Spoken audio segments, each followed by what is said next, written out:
আসসালামু আলাইকুম রহমতুল্লাহ। আপনারা জানেন গত পরশুদিন তামিম বাংলাদেশ ক্রিকেট বোর্ডকে নিয়ে একটি মন্তব্য করে সে বলে যে বাংলাদেশের ক্রিকেটের স্বার্থে এবং মুস্তাফিজুর প্রসঙ্গে বাংলাদেশ বোর্ড যাতে ভারতে খেলতে যাওয়ার সিদ্ধান্ত থেকে সরে আসে এবং ভবিষ্যৎ ক্রিকেটের চিন্তা করে বাংলাদেশ যাতে ভারতে খেলতে যায়। এই কথার প্রসঙ্গ জেরে বাংলাদেশ ক্রিকেট বোর্ডের পরিচালক নাজমুল ইসলাম তিনি স্পষ্টভাবে তামিমকে দালাল হিসাবে আখ্যায়িত করেন।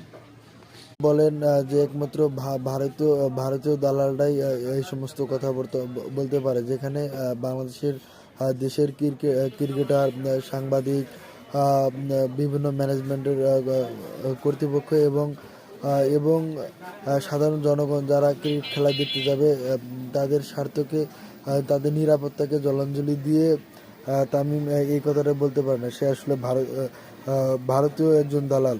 এই কথার পরিপ্রেক্ষিতে তামিম সাথে সাথে একটি প্রেস বিজ্ঞপ্তি করে সে স্পষ্ট জানিয়ে দেয়, সংবাদ বিজ্ঞপ্তি এর প্রতিবাদ জানায়। এরপরেই বাংলাদেশের সোশ্যাল মিডিয়ায় বিভিন্ন মহল থেকে আসলে পক্ষ বিপক্ষে নিয়ে নানান সমালোচনা ওঠে।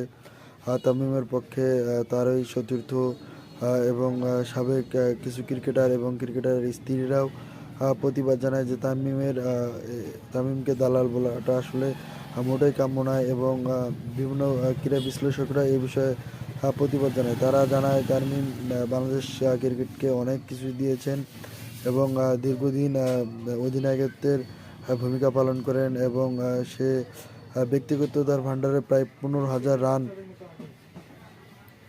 এত কিছুর পরেও তামিমকে আসলে দালাল আখ্যায়িত করাটা মোটেও কাম্য হয় না এবং আবার আরেক পক্ষ দাবি করে যে এর আগে সাকিব আল হাসান নৌকার ইলেকশন করেছে, মাশরাফি বিন মুর্তজা নৌকার ইলেকশন করেছে, তারা বিভিন্ন ফ্যাসিবাদ আমলে বিভিন্ন সুযোগ সুবিধা গ্রহণ করেছে এবং তামিমের বিরুদ্ধে সবচেয়ে বড় যেটা অভিযোগ সেটা হচ্ছে জুলাই গণঅভ্যুত্থানে অগ্নিগর্ভ 3 আগস্ট সে 2024 গণভবনে প্রধানমন্ত্রী শেখ হাসিনার সাথে দেখা করতে গিয়ে আসলে এদেশের আপামর ছাত্র জনতার বিরুদ্ধে গিয়েছে এবং সে বর্তমানে আরেকটি দলের পারপাস সার্ভ করে। সে মূলত একটি ধান্দাবাজ এবং দালাল হিসেবে আখ্যায়িত করে।